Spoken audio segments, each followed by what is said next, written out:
আমার ভাইরা, আজকে রাষ্ট্রীয় টাকা হাজার হাজার কোটি টাকা পাচার হয়ে গিয়েছে। যদি এরকম আল্লাহওয়ালারা যদি রাষ্ট্র পরিচালনা হতো, রাষ্ট্রীয় সম্পদ একটাও নষ্ট হয়ে যেত না। জোরে কোন কথা ঠিক কিনা? আমরা অতীতে দেখেছি এদেশের ইসলাম প্রিয় যে সমস্ত মন্ত্রী এমপিরা ছিলেন, তারা একটা বার আমার ভাইরা দুর্নীতি দমনের কোন মামলায় পড়ে নাই। জোরে বলেন কথা ঠিক কিনা? দুদকের কোন মামলায় পড়ে নাই, কারণ দুর্নীতি করে নাই, পড়বে কই?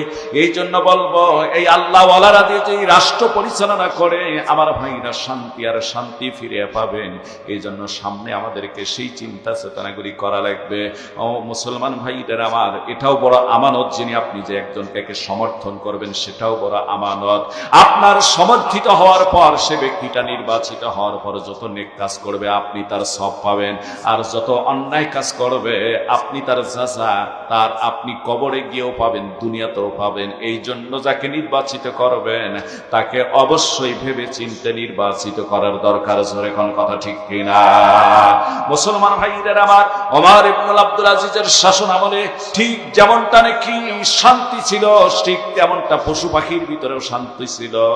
বাঘ আর ছাগল নাকি একই ঘাটে পানি পান করেছে তার ছেলের শাসন আমলে, আব্দুল আজিজের শাসন আমলে। বাঘের সাহস জোটে নাই ছাগলের দিকে মুখ তুলে তাকানোর। জোরে বলা যাবে কি আল্লাহু আকবার? মহিলা মানুষ শত শত হাজার হাজার মা বোন এখানে এসেছে, তাদের উদ্দেশ্যে অনেক কথা বলার দরকার। কথা বলেন নাকি? তাদের উদ্দেশ্যে অনেক কথা বলার দরকার, কারণ আজকের সমাজের মা বোন যদি ভালো হয়ে যায়, আল্লাহর কসম করে বলি, মা বোন যদি ভালো হয়ে যায়, কসম আল্লাহর করে বলি, একজন নেককার দিনদার আল্লাহওয়ালা পরেজগার মা পাওয়া মানে 70টা পুরুষের চেয়ে উত্তম। সমাজকে গঠন করার জন্য মাদের ভূমিকা হলো অনেক বেশি। জোরে বলা যাবে কি সুবহানাল্লাহ?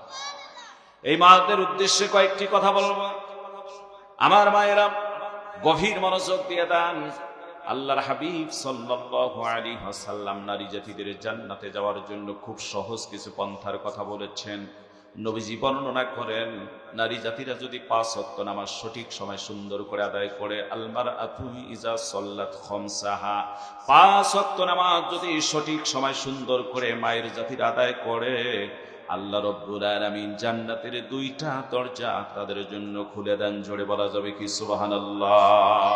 এই 5 ওয়াক্ত নামাজ শুধু মায়েরাই হেফাজত করবে না, আপনি আমিও যেন হেফাজত করতে পারি। আল্লাহর নবী বর্ণনা করেন, যারা 5 ওয়াক্ত নামাজ সঠিক সময়ে সুন্দর করে আদায় করেন, আল্লাহ পাক 5টা পুরস্কার সেই বান্দা বান্দীদেরকে দিবেন। জোরে বলা যাবে কি সুবহানাল্লাহ? কয়টা পুরস্কার? আরো জোরে বলেন কয়টা? 5টা পুরস্কার দিবেন। নবীজি বলেন, আল্লাহর নবী বর্ণনা করেন, মান হাফাজা আলাস সালাতি আকরামাহুল্লাহু তাআলা বিখামসি খিসালিন ইয়ারফাউ আনহু দিকাল আইশ ওয়া আযাবাল কবরি ওয়া ইউতিহিল্লাহু কিতাবাহু বিয়ামিনি ওয়া ইয়ামুররু আলাস সিরাতি কাল বারকি ওয়া ইয়াদখুলুল জান্নাতা বিগাইরি হিসাব। রাহু মুত্তাফিকুন আলাইহি। নবীজি বর্ণনা করেন, যারা 5 ওয়াক্ত নামাজ সঠিক সময় সুন্দর করে আদায় করবে, আল্লাহ পাক 5টা পুরস্কার দিবেন। 1 নাম্বার পুরস্কার হলো আল্লাহ জীবনের ভিতরে শান্তি বরকত দিয়ে দিবেন। অর্থ সম্পদ কম থাকতে পারে, কিন্তু জীবনের ভিতরে শান্তি দেওয়ার দায়িত্ব দিবেন আমার আল্লাহ। জোরে বলা যাবে কি সুবহানাল্লাহ? আসমান থেকে শান্তি আসবে, বরকত আসবে, সকিনা আসবে ওই নামাজি ব্যক্তির। 2 নাম্বার আল্লাহর হাবিব বর্ণনা করেন, ওয়া আযাবাল কবরি, কবরের আযাব, ওই ব্যক্তি কবরে যাওয়ার পর কবরে আযাব হবে না। 3 নাম্বার নবীজি বলেন, ওয়া ইউতিহিল্লাহু কিতাবাহু বিয়ামিনি, আল্লাহ পাক ডান হাতে নামাজি ব্যক্তিকে আমলনামা দিয়ে দিবেন। ডান হাতে আমলনামা পাওয়া মানে লোকটা হবে জান্নাতি। জোরে বলা যাবে কি সুবহানাল্লাহ? 4 নাম্বার আল্লাহর হাবিব বর্ণনা করেন, ওয়া ইয়ামুররু আলাস সিরাতিকাল বারকা, ফুলসিরাতের রাস্তাটা আল্লাহ 30,000 বছরের রাস্তা বিদ্যুৎ গতিতে নামাজি ব্যক্তিকে পার করে দিবেন। জোরে বলা যাবে কি সুবহানাল্লাহ? 5 নম্বর পুরস্কার নামাজি ব্যক্তিকে আল্লাহ দান করে দিবেন, ওয়া ইয়াদখুলুল জান্নাতা বিগাইরি হিসাব, আল্লাহ পাক বিনা হিসাবে নামাজি ব্যক্তিকে জান্নাত দিয়ে দিবেন। 5 ওয়াক্ত নামাজ সঠিক সময় আদায় করতে পারবো তো ভাই? মা বোনদেরকে আমরা আদায় করতে বলবো না? নবীজি বলেন নারী জাতিরা যদি 4টা কাজ করে জান্নাতের 8টা দরজা খুলে যাবেন। প্রথম নাম্বার কাজ হলো 5 ওয়াক্ত নামাজ।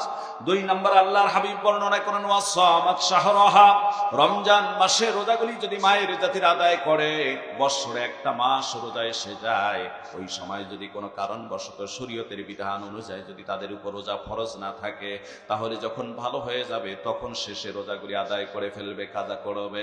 আল্লাহর নবী বর্ণনা করেন আরো জান্নাতের 2টা দরজা আল্লাহ খুলে দেবেন। 3 নাম্বার আল্লাহর হাবিব বর্ণনা করেন ওয়া আতাআত বালাহা ওয়া আহসানাত ফারজাহা, নারী জাতিরা নিজের যৌনাঙ্গ যদি রক্ষা করে, শালীলতা রক্ষা করে চলে, তার মানে পর্দা করে চলে, নিজের ইজ্জতের হেফাজত যদি করে চলে, আল্লাহর নবী বর্ণনা করেন জান্নাতের আরো 2টা দরজা আল্লাহ পাক খুলে দিবেন। 4 নাম্বার নবীজি বর্ণনা করেন ওয়া আতাআত বালাহা, নারী জাতিরা যদি তার স্বামীদের আনুগত্য করেন, খেদমত করেন, আল্লাহর হাবিব এই 4টা কাজের কথা বললেন, যদি 4টা কাজ করা হয় ফালতাদখুল মিন আইয়ি আবওয়াবিল জান্নাতি শাআত, জান্নাতের 8টা দরজা খোলা থাকবে, যে দরজা দিয়ে ইচ্ছা সেই দরজা দিয়ে সেই মায়ের জাতিরা জান্নাতে প্রবেশ করতে পারবে। জোরে বলা যাবে কি সুবহানাল্লাহ। আমার মায়েরা শুনে নেন, খাদিজাতুল কুবরা রাদিয়াল্লাহু তাআলা মক্কার জমিনে সবচেয়ে বড় একজন ধনী এবং সবচেয়ে বড় একজন মহিলা ব্যবসায়ীর ভিতরে একজন বড় ধনী ব্যবসায়ী, একজন মহিলা ব্যবসায়ী ছিলেন হযরতে খাদিজাতুল কুবরা রাদিয়াল্লাহু তাআলা আনহা। আম্মা জান হযরতে খাদিজাতুল কুবরার পূর্বে আরো 2জন স্বামী ছিলেন, তার সন্তানও ছিল। যখন খাদিজাতুল কুবরার পরপর 2টা স্বামীর ইন্তেকাল হয়ে যায়, তখন মক্কার লোকেরা অনেকে খাদিজাতুল কুবরাকে গালিগালাজ, মানে তাকে অপয়া বলে একটা আখ্যায়িত করতে, স্বামীটাকে না। আর খাদিজা ওই কথাগুলি শোনার পর কষ্ট পেয়ে গেল, আহারে আমার পরপর 2টা স্বামীর ইন্তেকালের কারণে মক্কার লোকেরা বলে এখন আমি নাকি অপয়া, আমার কাছে যে আসে সে দুনিয়া থেকে চলে যায়। আমি প্রতিজ্ঞা করলাম আর জীবনে কোনোদিন বিয়েই করব না। কিন্তু আমার ভাইরা খাদিজাতুল কুবরা আল্লাহর বান্দি যখন মক্কার জমিনে ব্যবসা বাণিজ্য পরিচালনা করেন, আর এই ব্যবসা বাণিজ্য পরিচালনা করতে করতে এক পর্যায়ে আল্লাহর হাবিবের বয়স যখন 23 কিংবা 25 বছর, আমার বন্ধুগণ তখন খাদিজাতুল কুবরার বয়স হলো 40 বা 42 বছর।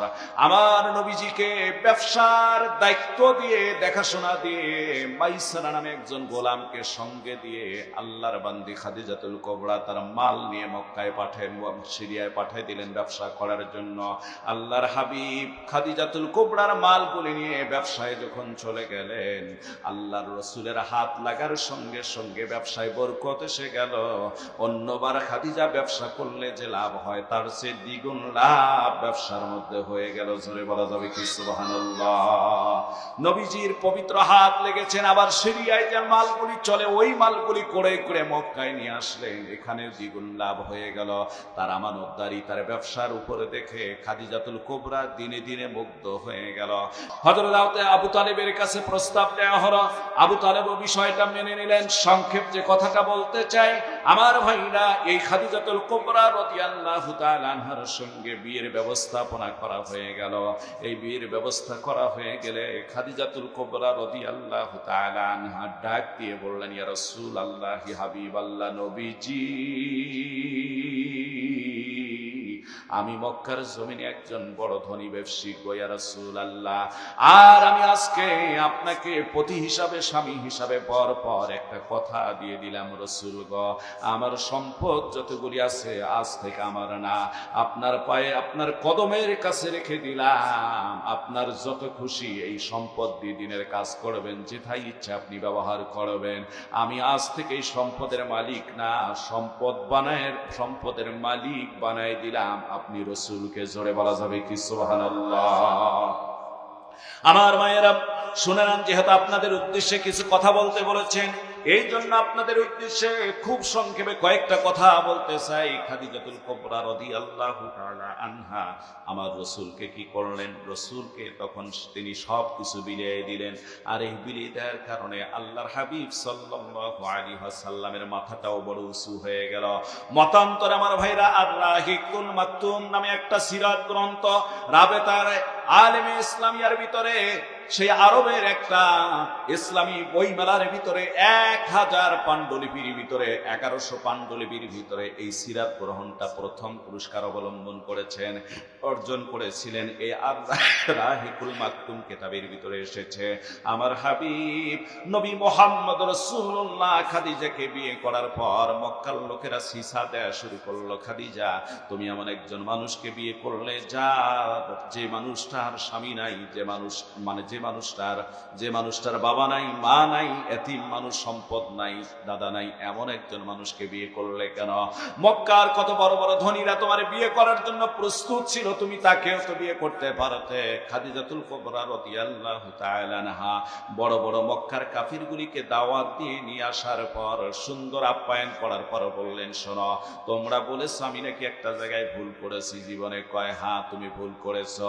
খাদিজাতুল কুবরা বলে, শুনুন, আজকে আপনারা মেহমান, আমি আজকে আপনাদের মেজবান। মেহমানদের উচিত হলো মেজবানের সামনে কথা না বলা। মেজবান কেন রেখেছে সেটাই আপনাদের শুনে নেওয়া। শুনে নেন, আমি এই মুহাম্মদকে বিয়ে করে যদি ভুল করে থাকি, এতিম হওয়ার কারণে, অর্থ সম্পদ না থাকার কারণে, গরিব হওয়ার কারণে যদি ভুল করে থাকি, শোনো মক্কার জমিনের কাফেরেরা, আমার খাদিজার চেয়ে বেশি অর্থ সম্পদ তোমাদের কারোই নাই। আমি আজকে খাদিজাতুল কুবরা আমার সব অর্থ সম্পদের মালিকানা আমার রাসূলকে বানাই দিলাম। আজ থেকে আমি না, আমার নবী এই সবকিছুর মালিকানা। এবার বলো রে মক্কার কাফেরেরা, আমার স্বামীর চেয়ে কি বড় ধনী ব্যক্তি মক্কার জমিনে তোমরা কেউ আছো? জোরে বলা যাবে কি সুবহানাল্লাহ? বলুন আল্লাহু আকবার। আজকের মাদের চরিত্র কি? বাবার বাড়ি থেকে সামান্য কিছু নিয়ে আসলে সারা জীবন খোটা দিতে দিতে 12টা বাজে। কথা বলেন না, খোটা দিতে দিতে 12টা বাজে ফেলায়। আর খাদিজাতুল কুবরা রাদিয়াল্লাহু তাআলা আনহার চরিত্র হলো স্বামীকে কি করে উঁচু রাখা যায়। জোরে বলা যাবে কি সুবহানাল্লাহ। আবার ভাইরা, সেই নারীটা একটা সুন্দর পরহেজগার নারী। আল্লাহর নবী বলেন, আদ-দুনিয়া মাতাউন ওয়া খায়রু মাতাঈদ দুনিয়া আল মারআতু সালিহা। এই পৃথিবীটা একটা সম্পদ, নবীজি বর্ণনা করেন, আর এই পৃথিবীর ভিতরে শ্রেষ্ঠ সম্পদটাই হলো একটা নেককার দিনদার পরহেজগার নারী। সুবহানাল্লাহ। দিনদার পরহেজগার নারী হচ্ছেন একটা শ্রেষ্ঠ সম্পদ। এজন্য দিনদার পরহেজগার নারী পাওয়াটা খুব দুষ্কর ব্যাপার।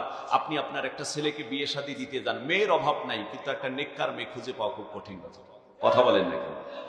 অনেক মেয়ে, কিন্তু সমাজের ভিতরে একটা ভালো মেয়ে পাওয়া কঠিন ব্যাপার। খাদিজাতুল কুবরা ছিলেন স্বামীর কিভাবে মান সবসময় উন্নত করা যায়, তেমনই একটি নারী ছিলেন হযরত খাদিজাতুল কুবরা রাদিয়াল্লাহু তাআলা। জোরে কোন সুবহানাল্লাহ।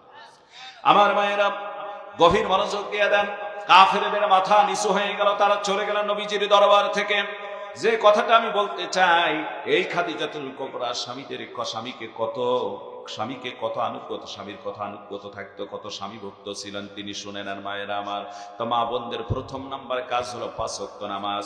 2 নাম্বার আল্লাহর হাবিব বর্ণনা করেন, ওয়াসামাত শাহরাহা, রমজানের রোজাগুলি মায়েরা আদায় করবে।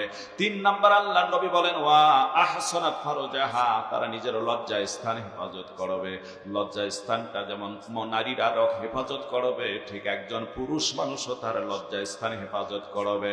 আল্লাহর নবী বর্ণনা করেন, এই পৃথিবীর জমিনের মধ্যে যারা নিজেদের ইজ্জতের হেফাজত করবে, কিয়ামতের ময়দানে মুসিবতের দিন আমার আল্লাহ রাব্বুল আলামিন তাদেরকে উত্তম পুরস্কার দান করবেন। ঝরে বলা যাবে কি সুবহানাল্লাহ। আর কোরআনের আয়াতের ব্যাখ্যার ভিতরে আসছেন, ইন্নাল খাবিসাতু ওয়াল খাবিসাত ওয়াত তাইয়িবিনা লিত-তাইয়িবাত। আল্লাহ পাক জানায় দেন, নবী গো আপনি বলে দিন, খবিস পুরুষের জন্য তার স্ত্রী আসবে, খবিসা একটা স্ত্রী, আর পবিত্র পুরুষের জন্য তার স্ত্রী আসবে একজন দিনদার আল্লাহওয়ালা পরহেজগার স্ত্রী। জোরে বলা যাবে কি সুবহানাল্লাহ। এজন্য মায়েরা, নিজের 3 নাম্বার কাজটা হলো নিজের ইজ্জতের হেফাজত করবেন। পুরুষদেরকে বলবো, এই যুবক তরুণেরা, বাবাজিরা, নিজের ইজ্জতের হেফাজত করবেন। নিজের কলম দিয়ে অন্যের খাতার মধ্যে লেখার চেষ্টা করবা না।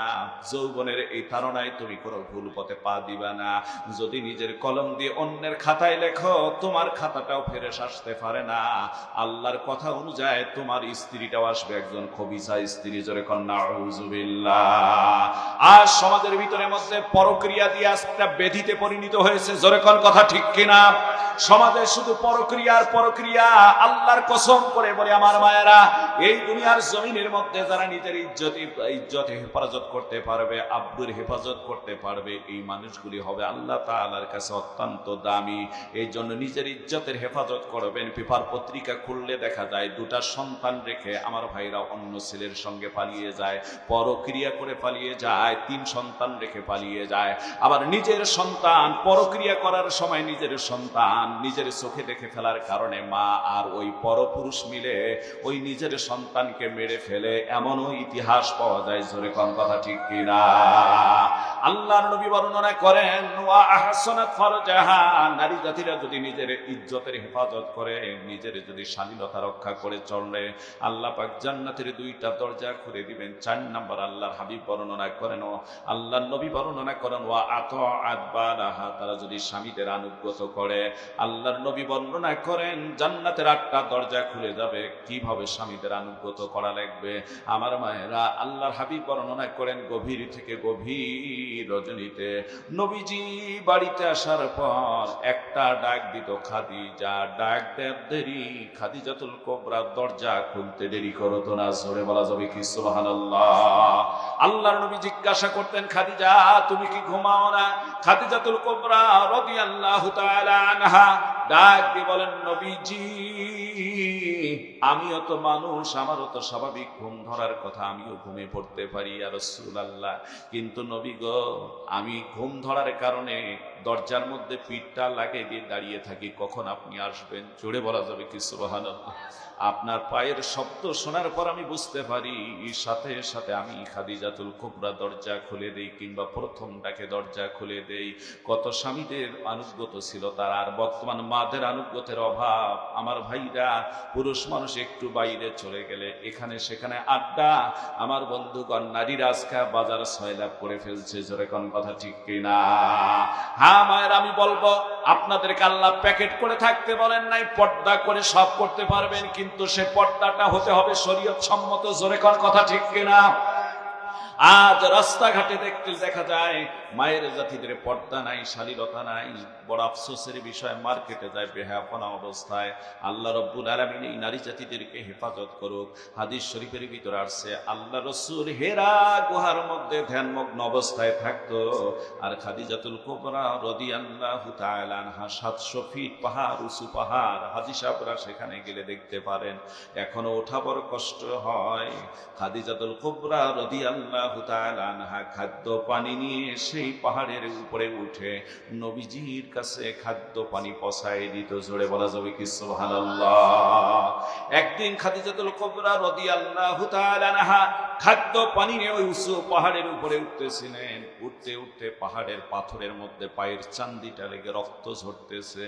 খাদিজা ডাক দিয়ে বলতেছেন, আমার আল্লাহ, যতক্ষণ পর্যন্ত আমার স্বামীর কাছে আমি খাদ্য আর পানি নিয়ে পৌঁছি নাই, গোটা শরীরে রক্ত পড়ে গেলেও এটা বাধার কোনো ব্যবস্থা করব না। আল্লাহ রব্বুল আলামিন বড় খুশি হয়ে গেলেন। ডাক দিয়ে জিবরিলকে বললেন, জিবরিল যাও, দেরি করো না, আমার নবী সেই পাহাড়ের গুহার মধ্যে সিজদারত অবস্থায় আছে, বন্ধুকে গিয়ে সালাম আমার পক্ষ থেকে জানিয়ে দাও, আর একটা শুভ সংবাদ দাও, তেনার স্ত্রী, তেনার আহলিয়া জীবন সঙ্গিনী খাদ্য পানি কিছু নিয়ে আসতেছে। নবীকে দেওয়ার জন্য ওই আমার নবী যেন তার স্ত্রী খাদিজাতুল কুবরাকে আমার পক্ষ থেকে সালামটা জানিয়ে দেয়। জোরে বলা যাবে কি সুবহানাল্লাহ? আমার মায়েরা শুনে নেন, কি পরিমাণ আমল করলে আল্লাহর সালাম খাদিজাতুল কুবরা রাদিয়াল্লাহু তাআলা আনহা পেতে পারেন। নবীজির কাছাকাছি গিয়ে যখন সালাম দিলেন, নবীজি সালাম নেওয়ার পর খাদিজার দিকে দেখে মুস্কি মুস্কি হাসেন। খাদিজাতুল কুবরাকে দেখে মুস্কি মুস্কি হাসলে খাদিজা বলেন, ইয়া রাসূলুল্লাহ, আমি ভুল করলে আপনি মারতেন না, বকা দিতেন না, গালি দিতেন না, ফাহিশা কথা বলতেন না, মন খারাপও করতেন না, মুস্কি হেসে সংশোধন করে দিতেন, নিশ্চয় আমার কোথাও ভুল হয়েছে, আপনি আমারে সংশোধন করে দিন, আমি একটু পরিশোধিত হয়ে যাব।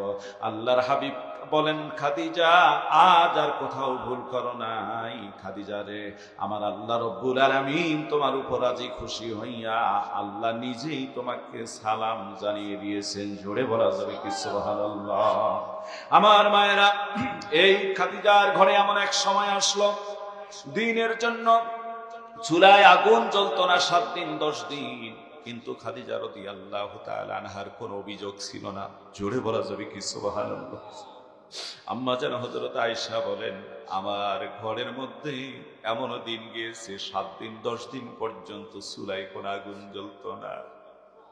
হাদিস শরীফের ভিতরে আসছে, আম্মা জান আয়েশা বলেন, তামাম জিন্দেগিতে আমরা পেট ভরে ঠিক মতো খানা খাওয়ার ব্যবস্থা আমাদের হয়নি। জোরে বলা যাবে কি আল্লাহু আকবার।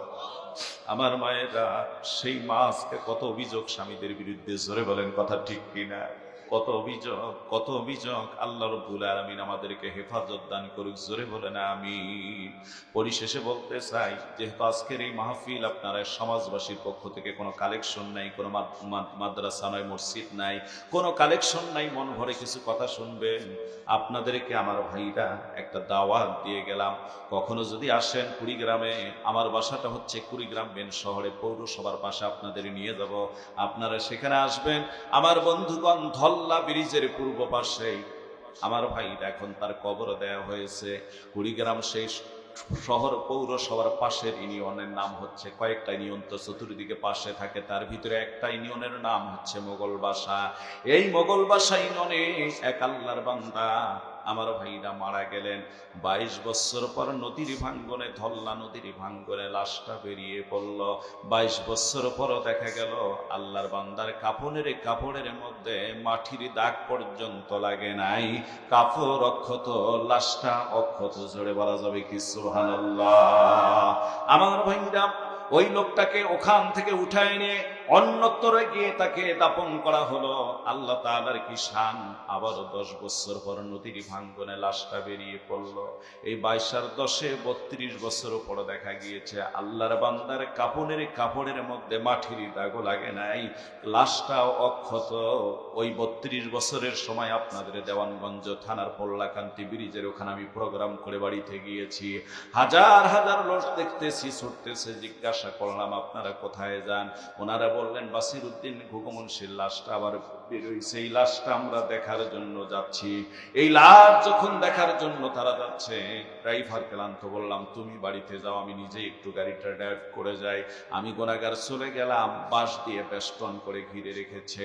আমার ভাইরা, সেখানে যাওয়ার পর লক্ষ্য করে দেখি হাজার হাজার মানুষ, প্রায় 1.5 লক্ষ লোক জড়ো হয়েছে সেই জায়গায়।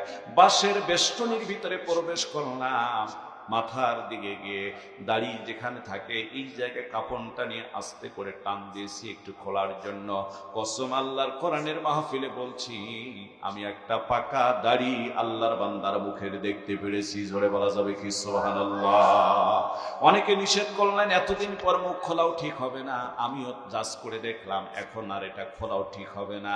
পায়ের পিছনের দিকে গেলাম, হাঁটু এবং গিরার মাঝখানে 2 পায়ের উপর দিয়ে আস্তে করে চাপ দিলাম।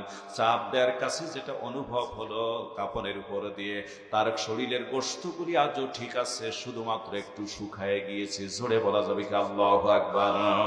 কেন আল্লাহ সম্মানিত করেছেন আল্লাহ ভালো জানেন। তবে তার ছেলে ছিল 3টা, এই 3 ছেলের কাছে 3 দিন কষ্ট করে যাওয়ার পর আমার ভাইরা কিছু তথ্য জেনে এসেছি, 4টা তথ্যের কথা জেনে এসেছি। তার এই 4টা গুণের কারণে আল্লাহ সম্মানিত করতে পারে। সম্ভব হলে আমি শেষের দিকে গুণ 4টা একটু বলে দেব। এবার ফিরে যাই একটু কোরআনের দিকে। আল্লাহ রাব্বুল আলামিন কোরআনে কারীমের ভিতরে জানায় দেন, আল্লাযীনা আমানু ইউকাতিলুনা ফি সাবিলিল্লাহি ওয়া ইলিতাগুত। জোরে বলুন আল্লাহু আকবার। আল্লাহ বলেন, যারা ঈমানদার তারা লড়াই করবে আল্লাহর পথে, আর যারা কাফের মুশরিক বেদিন তারা লড়াই করবে তাগুতের পথে। যদি ঈমানদার হয়ে থাকেন তাহলে লড়াই করা লাগবে জীবনের শেষ মুহূর্তে আল্লাহর পথে, আল্লাহর দ্বীনের জন্য সংগ্রাম করা লাগবে। তাই তো মাঝে মাঝে আমি বলে থাকি, মুসলিম আমি, সংগ্রামী আমি চির রণবীর, আল্লাহকে সারা কাউকে করি না ভয়, লিল্লাহে তাকবীর। কইলে খালিদ ওমর আসবে আবার বদর, করিবি দিগ্বিজয়ে নবীন মুজাহিদ। এখনো কি গাইতে হবে ঘুম ভাঙ্গা নিবিড়, এখনো কি গাইতে হবে ঘুম ভাঙ্গা নিবিড়। মসজিদের কোণে বসে শুধুই তসবিহ নয় রে আর, তোর হাতে এখন মানায় শুধু ঝকমকে তনোয়ার। গর্দান নিতে ওই জালিমের আইরে মুজাহিদ, এখনো কি গাইতে হবে ঘুম ভাঙ্গা নিবিড়। আমার ভাইরা, এদেশের বহু নাম শুনলাম। কেউ বলল প্রথম বাংলাদেশ আমার শেষ বাংলাদেশ, কেউ বলল জীবন বাংলাদেশ আমার মরণ বাংলাদেশ, কেউ বলল সোনার বাংলা, কেউ বলল ডিজিটাল বাংলা, কেউ বলল স্মার্ট বাংলা, কেউ বলল সবুজ বাংলা। আমরা আপনাদেরকে একটি কথা আমি আজ আমার পক্ষ থেকে দাওয়াত দিতে চাই। বহু বাংলার নাম আমরা শুনলাম, বহু কথা আমরা শুনলাম। আমার ভাইরা, আগামীর বাংলা আমরা বহু বাংলায় দেখেছি, আগামীর বাংলা যেন আমরা কোরআনের বাংলা করতে পারি। কারে কারে রাজি আছেন? আল্লাহু আকবার বলে হাত দেখা। আল্লাহ যেন কবুল করে নেয়, বলুন আমিন।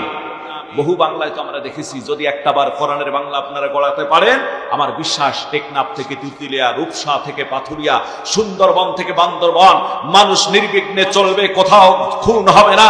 নারীরা নির্বিঘ্নে চলবে, কোথাও ধর্ষণ হবে না। ধর্ষণ তো দূরের কথা, নারীরা টিচিং হবে না। মানুষ ঘরের দরজা খুলে ঘুমাবে, কোন চোর ডাকাত প্রবেশ করবে না। এই জন্য দরকার হলো আল্লাহর কোরআনের শাসন।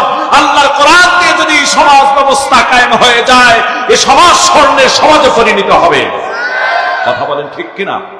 আজকে আল্লাহর সমাজ, আল্লাহর কোরআনকে বাদ দিয়ে যত আমরা লেনিন কালমার্ক্সের মতাদর্শ প্রতিষ্ঠার চেষ্টা করি, এই লেনিন কালমার্ক্সের মতাদর্শ আর ব্রিটিশদের আইন আমাদেরকে শান্তি দিতে পারে না।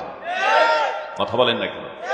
এর জন্য আমার ভাইরা, আমার বন্ধুগণ, আগামীর সংগ্রাম হবে আমাদের আল্লাহর কোরআন দিয়ে যেন সংসদ পরিচালনা হয়। আল্লাহ যেন আমাদেরকে কবুল করে নেয়, বলুন আমিন। কিছু মানুষ আমরা এটা পছন্দ করি না যে হুজুর রাজনীতির কথা বলতেছে। রে ভাই, রাজনীতি যদি হারামে থাকতো, আল্লাহ পাক হযরত সুলাইমান আলাইহিস সালামকে গোটা পৃথিবীর বাদশা বানাতেন। কথা বলেন না কেন?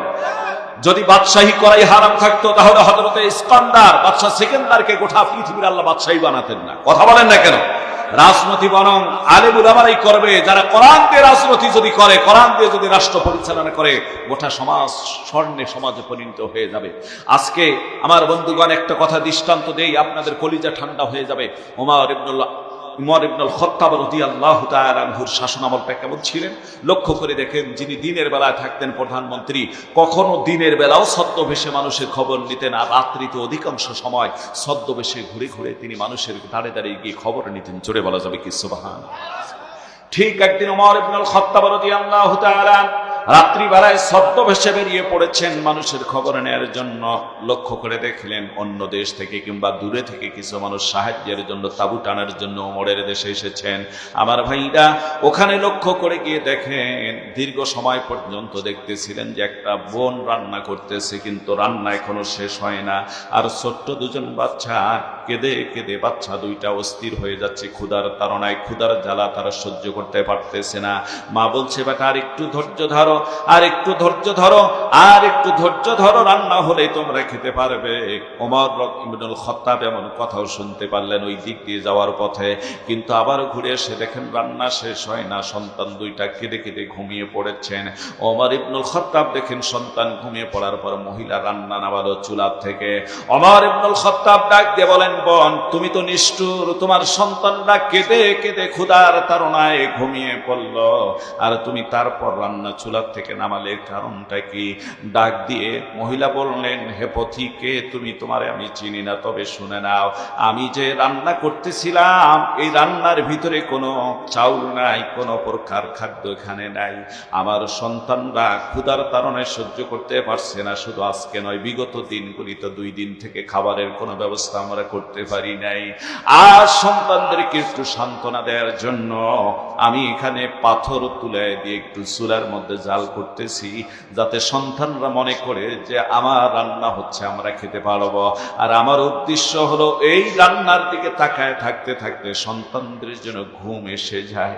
হযরত ওমর ইবনুল খাত্তাব চোখের পানি ছেড়ে দিয়ে, আহারে আমার দেশের মানুষ না খেয়ে অবস্থায় থাকবে, কিয়ামতের ময়দানে আমি উমরকে হয়তো জবাব দিতে হবে। দৌড় দিয়ে চলে গেলেন বাইতুল মালের কাছে। বাইতুল মালের দরজায় দারোয়ানকে বললেন, গেট খোলো। গেট খোলা হলো, ভিতরে প্রবেশ করলেন ওমর ইবনুল খাত্তাব রাদিয়াল্লাহু তাআলা আনহু। নিজেই আমিরুল মুমিনিন আঠার বস্তা টান দিয়ে তুলে পিঠের মধ্যে উঠায় নিলেন। জোরে বলা যাবে কি সুবহানাল্লাহ। কিছু সবজি নিয়ে ফেললেন। বাইতুল মালের দারোয়ান বললেন, আমিরুল মুমিনিনকে বললেন, হুজুর আমাকে বলুন কোথায় নিতে হবে।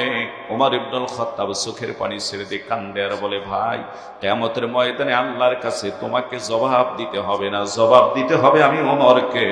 আমার জবাবদিহিতা আমাকে আদায় করতে দাও। আঠার বস্তা নিয়ে গেলেন সেখানে। নেওয়ার পর ওই বোনটাকে গিয়ে বললেন, রুটি তৈরি করো।